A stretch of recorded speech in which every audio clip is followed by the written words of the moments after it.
បន្ទាប់ពីស្រែកហៅគ្មានអ្នកណាឆ្លើយពួកគេក៏បានស្រស់ស្រួលគ្នាពិភាក្សាគ្នាថានឹងដើររកអ្នកដែលបានបាត់ខ្លួនព្រោះគេជឿថាអ្នកទាំងនោះក៏ប្រហែលជាកំពុងដើររកពួកគេដូចគ្នាមិនទាន់បានឈានជើងចេញពីអារាមនោះផងស្រាប់តែបានឮសំឡេងសូត្រធម៌យ៉ាងចម្លែកស្ដាប់ហើយព្រឺសម្បល់ជាខ្លាំងដោយសំឡេងសូត្រមានភាពក្រឡូធ្ងន់ស្ដាប់កាន់តែយូរកាន់តែលឺរហូតព្រមលែងបាននាំគ្នាយកដៃខ្ទប់ប្រជាតែម្ដងមួយសន្ទុះសំឡេងនោះក៏បាត់មិនមកអងយូរពួកគេក៏បាននាំគ្នាចេញពីវត្តអារាមនោះហើយបាននាំគ្នាដើរស្រែកហៅក្រុមនិស្សិតដែលបានបាត់ខ្លួនផ្សេងទៀតដើរបានយូរបន្តិចក៏ស្រាប់តែមានរឿងចម្លែកកើតឡើង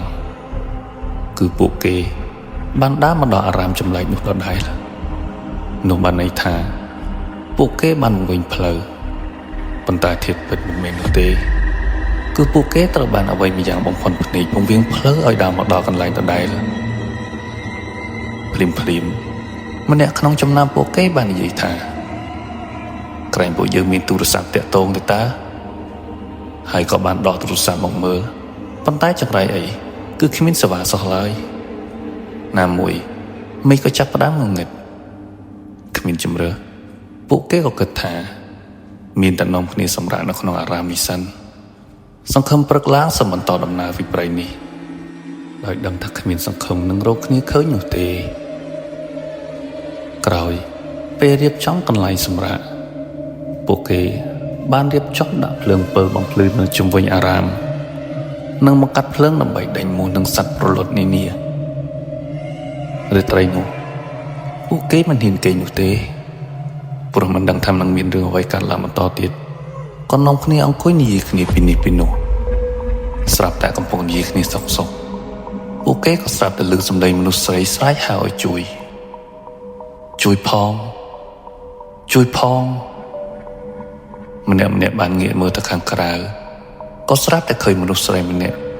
ដែលពួកគេអាចមើលឃើញតាមចំណងផ្លាតពិលដែលពួកគេដាក់នៅជុំវិញអារាមមើលដឹងថានាងជាសមាជិកម្នាក់ដែលបានបាត់ខ្លួននោះភ្លាមនោះម្នាក់ក្នុងចំណោមនិស្សិតទាំងអស់នោះក៏បានស្ទុះទៅភ្លាមតែភ្លាមសមាជិកផ្សេងក៏បានហាមគាត់ហើយនិយាយថា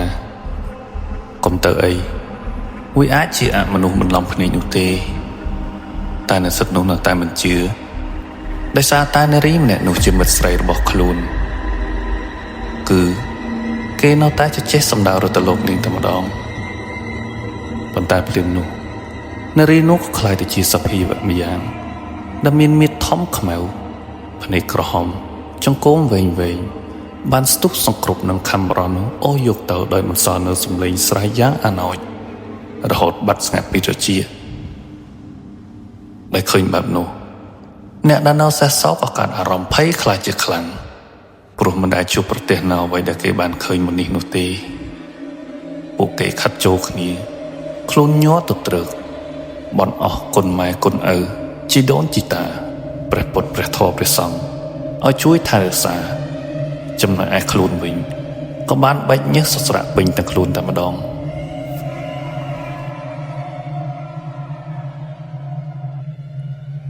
បានយូរបន្តិចក៏ស្រាប់តែលេចមានវត្តមានបរិះម្នាក់បានដើរមកបរិះនោះមានវ័យចំណាស់ខ្លួនសាក់ទៅដោយយន្តពេញខ្លួនស្លៀកក្បិនពាក់អាវខ្មៅដៃខ្លីចំហទ្រូងនិងមានបង់ក្បាលនៅក្រមាពណ៌ខ្មៅផងដែរបានដើរចូលសំណាមរកពួកគេហើយក៏បានសើចយ៉ាងលឺព្រមទាំងស្រដីថាទីបំផុតអ្វីដែលយើងរងចាំបានយូរវាបានមកដល់ហើយពួកនិស្សិតបានសួរមកទាំងផិតភ័យថាតើលោកជាអ្នកណាតើលោកចង់បានអ្វីឲ្យប្រកបបរិះចំណាស់នោះក៏បានតបវិញថាយើងជាគ្រូអាគមដែលជាប់បណ្ដាសានៅក្នុងភូមិនេះតាំងពី50ឆ្នាំមុនមកម្ល៉េះហើយយើងជាប់នៅទីនេះក៏ដោយសារតែមិត្តរួមគូរបស់យើងវាបានធ្វើឲ្យយើងមិនអាចទៅណាបាន